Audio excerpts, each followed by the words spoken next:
In the world of high-end horology, the art of watchmaking, time is not just an abstract concept, it is a physical, mechanical reality that must be tamed.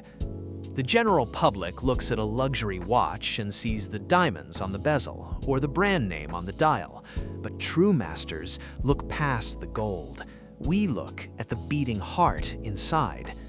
A mechanical watch is an incredibly violent, high-tension ecosystem. You are trapping a massive amount of kinetic energy inside a coiled steel spring and using microscopic gears, ruby bearings, and a delicate hairspring to release that energy in perfect fractional increments.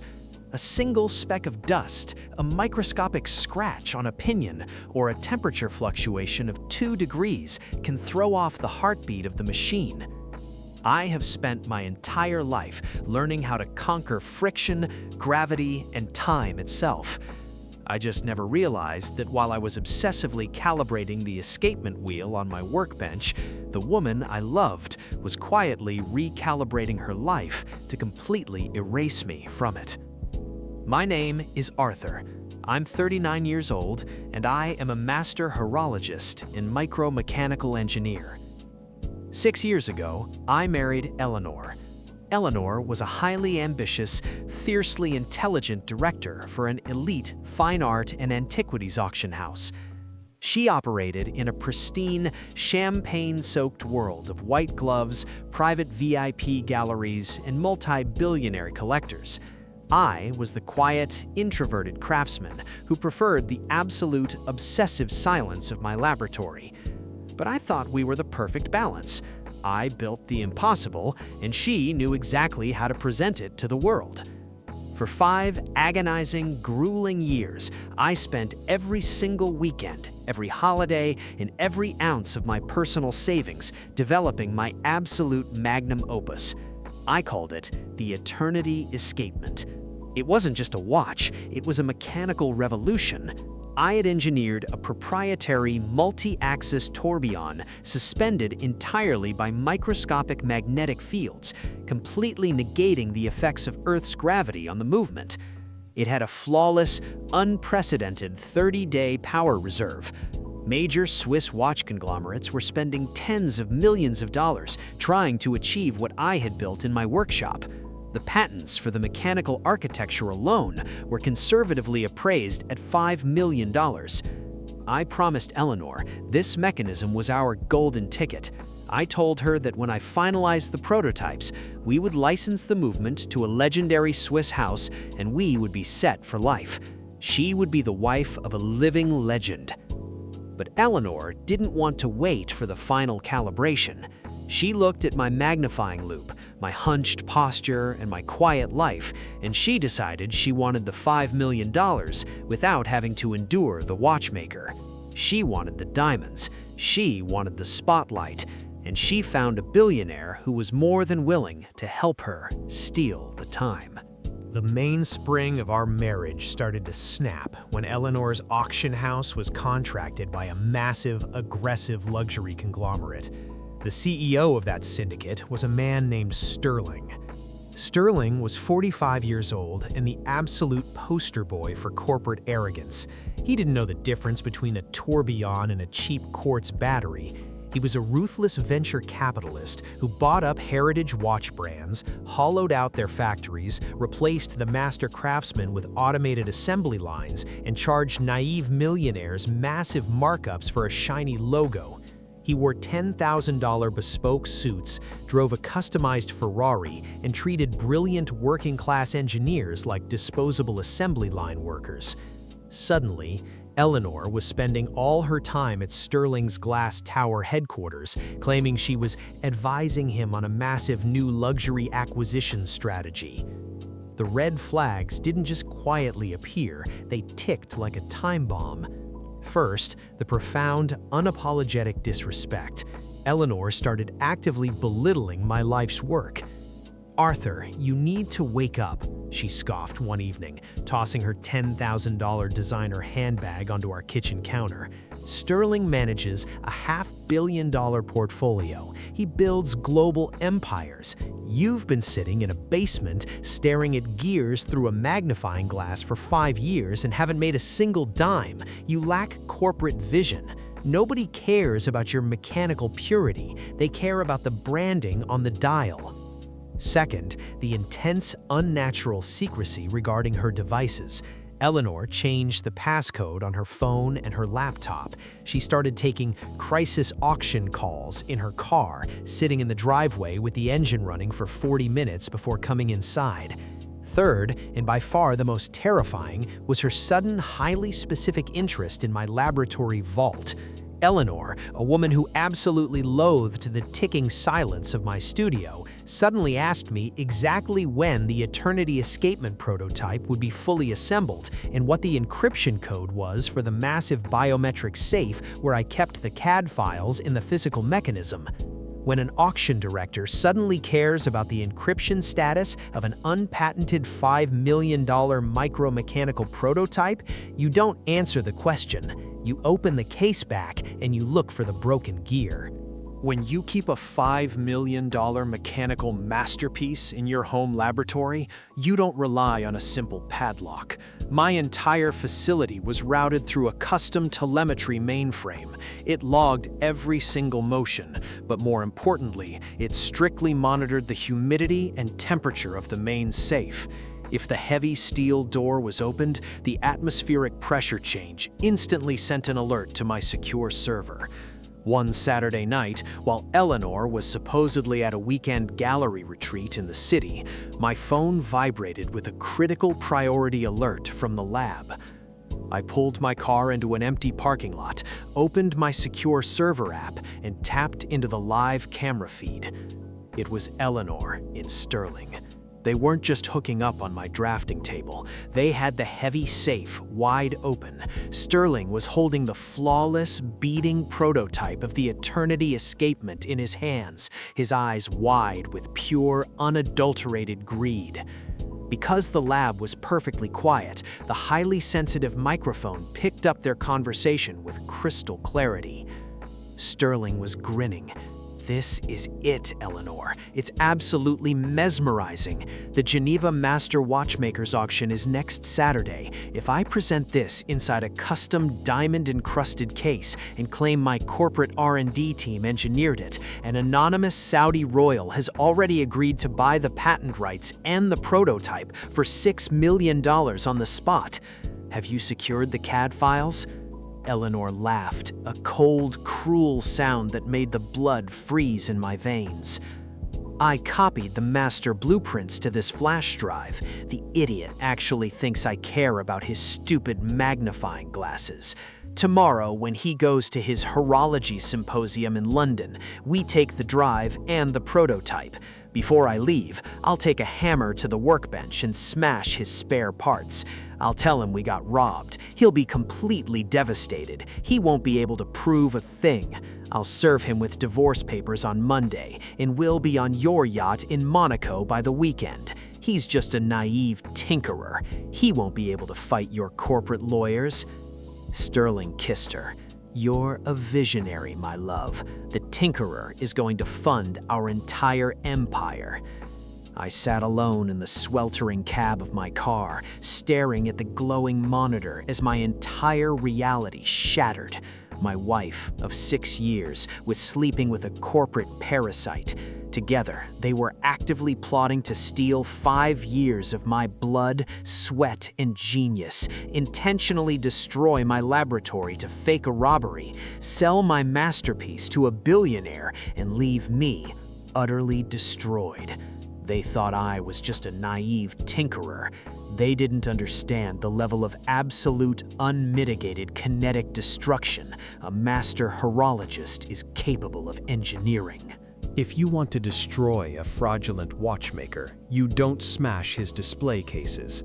You let him steal your masterpiece. You let him put it inside a $1 million diamond case. You let him strap it to his wrist. And then you let the physics of time completely tear him apart. I didn't confront her.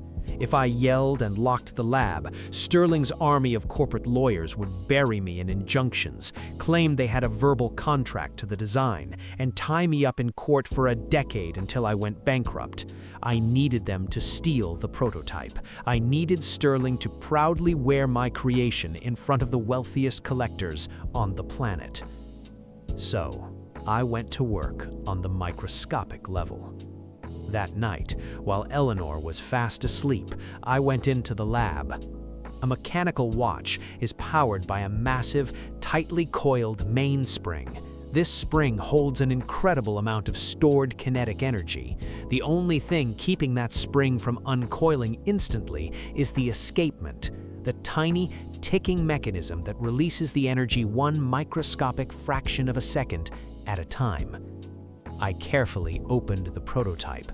I took the flawless, perfectly calibrated escape wheel and hairspring, and I replaced them with a rigged, highly unstable duplicate. I altered the metallurgy of the pallet fork. It would function flawlessly inside a climate-controlled safe or even in a winding box. Sterling could test it, put it in his diamond case, and stare at it for days. It would keep absolutely perfect time. But I engineered the new alloy to react violently to two specific human catalysts, the kinetic motion of a human wrist and an ambient temperature of exactly 98.6 degrees Fahrenheit. Once strapped to a human arm for more than 15 minutes, the body heat would cause the microscopic pallet fork to imperceptibly expand. The friction would drop to zero, the escapement would fail to lock. And when the escapement fails, all the massive kinetic energy stored inside the mainspring would be released at once. In watchmaking, this is a catastrophic failure known as running away. The gears wouldn't just spin, they would accelerate to thousands of revolutions per minute. The friction would generate intense heat. The watch would emit a terrifying, high-pitched mechanical shriek, and within seconds, the centrifugal force would literally tear the microscopic gears apart, violently shattering the sapphire crystal glass from the inside out. I closed the case back. I left the cloned blueprints in the safe. The next morning, I packed my bags for my symposium in London. I kissed Eleanor goodbye. "Have a great trip, Arthur," she smiled, handing me my coffee. "Take care of the lab, Eleanor," I replied, looking her dead in the eyes. "You know that project is my masterpiece." "I'll guard it with my life," she promised. I drove away. I let her bring the thieves into my sanctuary. I let them steal the bomb. Now, they just had to put it on their wrist. I didn't fly to London. I flew straight to Geneva, Switzerland, and walked into the downtown offices of the most aggressive, ruthless intellectual property and corporate fraud litigator in the luxury goods sector. I sat down at his mahogany conference table. I handed him my original time-stamped CAD blueprints. I handed him the high-definition security footage and the crystal-clear iCloud transcripts of Eleanor and Sterling explicitly conspiring to commit corporate espionage and stage a robbery in my lab. And finally, I handed him the official, internationally approved patent documentation for the Eternity escapement, which I had secretly expedited and secured exclusively in my own name a month prior. My wife and her accomplice are going to debut this stolen, patented micro-mechanical technology at the Geneva Master Watchmakers Auction this Saturday, I told my lawyer calmly. My lawyer reviewed the documents, read the chat logs, and slowly smiled like a shark smelling blood in the water. Arthur, utilizing stolen, patented Swiss-level micro-engineering to solicit millions of dollars from international royals, is a massive, willful international fraud. If he presents this, we won't just sue him. The Swiss authorities and Interpol will literally liquidate his entire luxury conglomerate. Draft the paperwork, I said, but do not file the injunction yet. Do not stop the auction. Let him put it on his wrist. Let him walk on to the stage. I want him to put his face on it in front of the whole world. On Wednesday afternoon, my phone notified me that the lab doors had been breached. Through the hidden cameras, I watched Sterling's crew illegally steal my safe. Then Eleanor took a hammer and systematically smashed my spare parts and tools, intentionally destroying my workspace to fake a robbery. She left a white envelope containing divorce papers on a dry counter and walked out. They were laughing. They thought they had just executed the perfect, untouchable heist. They had no idea they had just strapped a kinetic time bomb to their own wrist. Saturday night, live from Geneva, the undisputed center of the global luxury watch industry. I sat in my dark hotel room watching the global broadcast in high definition. The live stream had over 2 million viewers. Sterling was hyping up the crowd, pacing back and forth across the massive stage, absolutely dripping with unearned confidence. The camera panned to the VIP section, and I saw Eleanor standing there, holding a glass of champagne, looking incredibly proud, believing she had just conquered the world. "Ladies and gentlemen, your highnesses," Sterling announced into his microphone, his voice oozing with arrogance. "For 5 years, my corporate R&D team has been building the impossible. Tonight, we don't just reveal a watch, we reveal the conquest of gravity. I present to you the Sterling Eternity." The crowd went absolutely wild. Sterling dramatically raised his left arm. The stage spotlights hit the heavy, diamond-encrusted custom case on his wrist. The camera zoomed in tight on the open dial, showing the flawless beating heart of my mechanism. The anonymous Saudi royal in the front row nodded in deep approval, ready to bid $6 million. I looked at the stopwatch on my phone. Sterling had been wearing the watch backstage for exactly 14 minutes. As he spoke to the crowd, his body heat completely penetrated the titanium case. The microscopic palette fork expanded. The friction vanished. At exactly the 15-minute mark, the escapement failed to lock. On the live global broadcast, right in front of the most elite crowd on Earth, the magic violently died. The massive kinetic energy of the coiled mainspring was instantly unleashed. The microscopic gears didn't just tick, they began to spin at blinding, impossible speed. A loud, terrifying, high-pitched, mechanical whining sound, like a tiny jet engine, suddenly shrieked from Sterling's wrist. It was so loud the microphone picked it up. Sterling stopped mid-sentence. He looked down at his wrist in utter confusion. Inside the watch, the gears hit thousands of revolutions per minute. The friction generated instantaneous searing heat. "What is that noise?" the royal buyer yelled, stepping back. With a loud, sickening crack, the centrifugal force literally tore the mechanism apart. The intense pressure and flying debris violently shattered the thick sapphire crystal glass of the watch face. A localized explosion of broken diamonds, shattered sapphire glass, and microscopic jagged metallic shrapnel blasted outward, cutting into Sterling's expensive suit sleeve and lightly scratching his hand. A cloud of fine metallic dust and smoke puffed into the air. Sterling screamed, physically recoiling, frantically trying to unbuckle the heavy leather strap to get the smoking, ruined piece of metal off his wrist. He threw it onto the pristine auction stage, where it lay completely destroyed, emitting a foul smell of burnt oil and pulverized metal. The entire grand ballroom went dead, pin-drop silent, and then absolute apocalyptic chaos erupted. "It exploded! The mechanism is a complete failure!" the auctioneer screamed in sheer horror over the PA system. "You tried to sell me a defective, dangerous bomb?" the Saudi royal roared, his security detail immediately surrounding him. "You are a fraud! This is a total scam!" Sterling was on his knees, his hands shaking, staring at the smoking, shattered ruins of his $6 million payout. He was totally unhinged, looking around the room in absolute horror. "No, it was flawless! I don't understand!"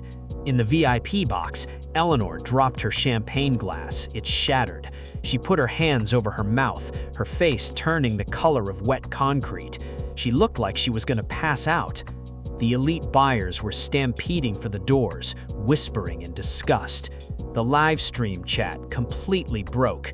2 million people had just watched the CEO of a luxury brand blow up his own product on live television.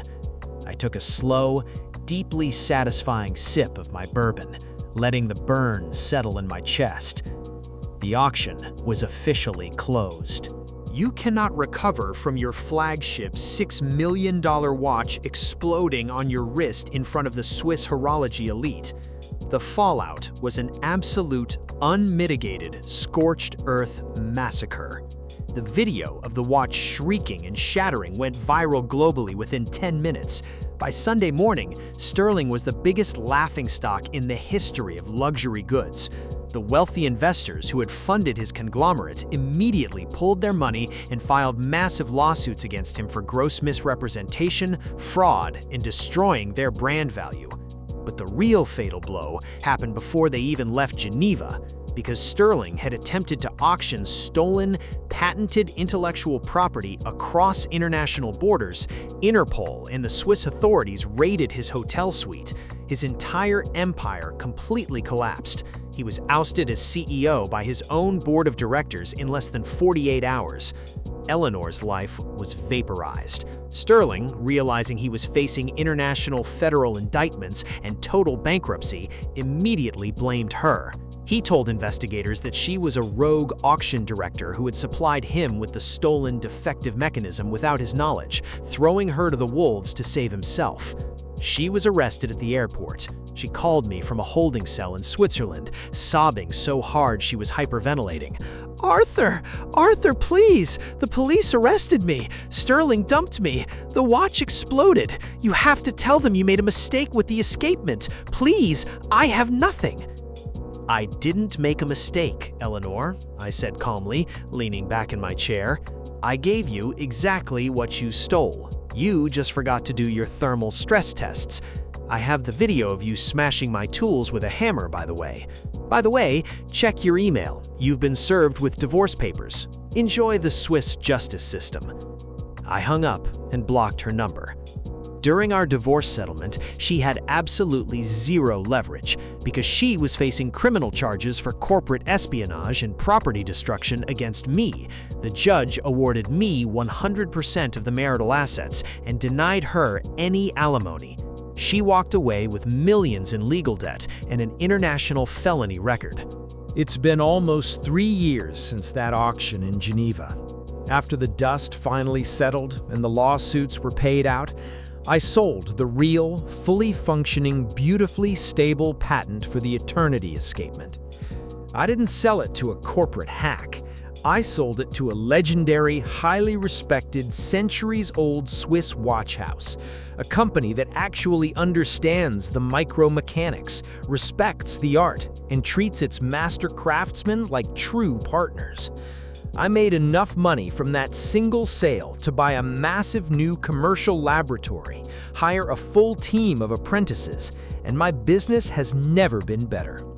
Last I heard, Eleanor avoided a long prison sentence by taking a plea deal, but she is completely blacklisted from the fine art and auction industries globally. She is currently working at a cheap pawn shop in a strip mall, changing batteries and $20 quartz watches, knowing every single day that she threw away a multi-million-dollar masterpiece. Sterling, completely bankrupt and uninsurable, is buried under a mountain of civil litigation and permanently banned from operating any luxury company in Europe or the US. If there is a lesson to be learned here, it's a simple one. A beautiful exterior means absolutely nothing if the mechanical heart inside is ready to fail. If your partner thinks they can steal your hard work, push you into the shadows and take the spotlight for themselves, don't try to pull them off the stage. Don't fight them for the dial. Let them steal the mechanism. Let them put on the diamond case. And right when they think they're about to pull off the ultimate spectacle, just sit back, let the heat rise, and watch the tension completely destroy them. Thanks for listening to my story. If you enjoyed this one, drop a like, hit subscribe, and let me know in the comments, what's the most embarrassing public failure you've ever witnessed? Stay sharp, trust the math, and always, always check the mainspring.